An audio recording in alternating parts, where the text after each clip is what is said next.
నారా చంద్రబాబు నాయుడు అనే నేను ఆంధ్రప్రదేశ్ రాష్ట్ర ముఖ్యమంత్రిగా, కొణిదెల పవన్ కళ్యాణ్ అనే నేను ఆంధ్రప్రదేశ్ రాష్ట్ర మంత్రిగా. How Chandrababu Naidu's cabinet reflects a generational shift in leadership surprising many political observers. Naidu inducted 17 new faces out of 24 ministers sworn in on the 12th of June. As Chandrababu Naidu presided over the formation of the new cabinet, the Telugu Desam Party, TDP, supremo appeared to be preparing for the transition to the next generation of political leadership. Surprising many political observers, Naidu inducted 17 new faces out of 24 ministers sworn in on Wednesday the 12th of June. At least 10 of them were elected to the Legislative Assembly for the first time. Several seniors like Yanamala Rama Krishnudu, Venkata Rao, Ayyanna Patrudu, and Somi Reddy Chandramohan Reddy, who were part of the previous TDP ministries, and leaders like Gorantla Butchaiah Chowdary, were excluded from the current cabinet, giving way to fresh faces. Emboldened by the invincible majority his party received in the recent elections, Naidu could afford to dispense with many of these senior leaders. However, his alliance with the Janasena Party, JSP, and the Bharatiya Janata Party, BJP, also made the induction of new faces inevitable, as the lone minister representing BJP, Satyakumar Yadav, and two of the three JSP representatives, including Pawan Kalyan, are first-time ministers.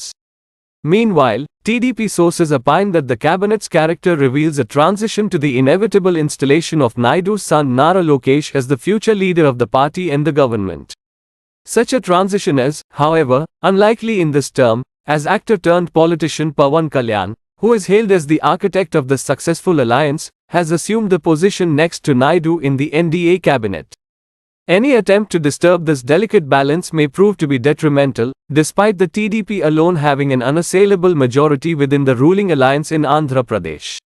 The rationale behind inducting new faces Chandrababu Naidu has belied the expectations of many that he would go with experienced hands as Prime Minister Narendra Modi has done with his cabinet, given the indomitable challenges of governance that the TDP supremo faces. Of course, any ministry formation is an exercise in balancing caste equations and regional representation, among others. As the TDP, like any other regional party, is more or less a proprietorial concern, there is, perhaps, not much of a need to strike a balance between warring groups, as loyalty to the leadership is unquestionable. But Naidu has certainly faced the problem of plenty, as his own party, as part of the NDA, won 135 seats in the 175-strong state legislature. The JSP with 21 MLAs got 3 cabinet berths, while the BJP with 8 legislators got 1. Naidu, therefore, struck a balance between the 3 partners of the NDA with a minister-legislator ratio of 1:7. It may be noted that the constitution stipulates that the strength of the ministry cannot exceed 15% of the state assembly strength. Despite such challenges in crafting his ministry, Naidu enjoys the comfort of a marginalized opposition, with his rival YSR Congress winning only 11 seats, losing even the status of the main opposition. The TDP is known for its cadre-based character. This is precisely the reason why the Naidu-led party rose like a phoenix after it was decimated to 23 members in the previous assembly elections. The party had returned to power in 2014 after passing through a difficult phase of the Telangana statehood movement and a sympathy wave generated for S. Jagannath Reddy due to the death of his father and popular Chief Minister S. Rajashekara Reddy. Naidu, therefore, seems to have given priority to preparing the next generation of leadership through his cabinet formation. There were complaints of fatigue with the same faces running the affairs of the party and the government. Naidu's move would address this, too. The TDP is often described as a factory that produces leaders. This is precisely why the party, despite defections in the past, could storm to power. The induction of new faces would bring fresh blood in the government and be expected to strengthen the party. But how Naidu will tackle the problem of possible disgruntlement among the excluded seniors is something to watch out for. The caste equations in Naidu's cabinet. Naidu has certainly found it difficult to balance between various caste combinations. The TDP is often credited with the political empowerment of the backward classes, and backward classes account for 1/3 of Naidu's cabinet. In fact, Jagan's electoral plank revolved around social justice that included political empowerment of the backward classes. Interestingly enough, there are 8 BCs in Naidu's cabinet as compared to 7 in Jagan's ministry.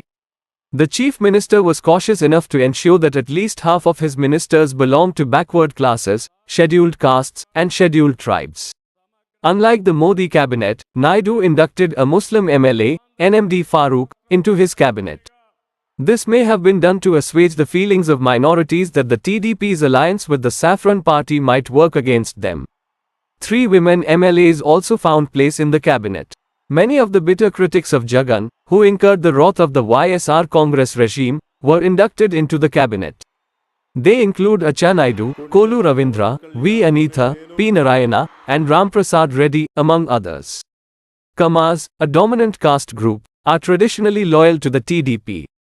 But due to the presence of many from this community in the cabinet, including the chief minister and his son, senior leaders like Gorantla Butchaiah Chowdary was once again left out. The rather unnatural social coalition of Kamas and Kapu was instrumental in catapulting the tdp-janasena BJP combined to power in the state.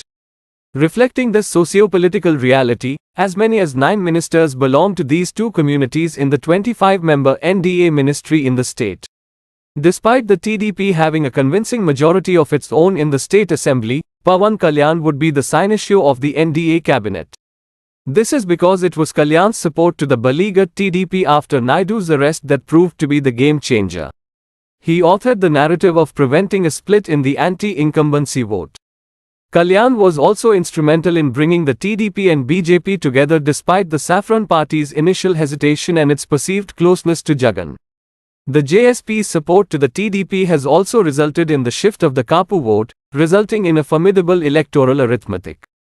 Retaining the support of backward classes and Kapu is critical for the Telugu Desam Party to sustain its political domination, as Jagan still enjoys the support of Dalits and minorities, apart from Reddy voters.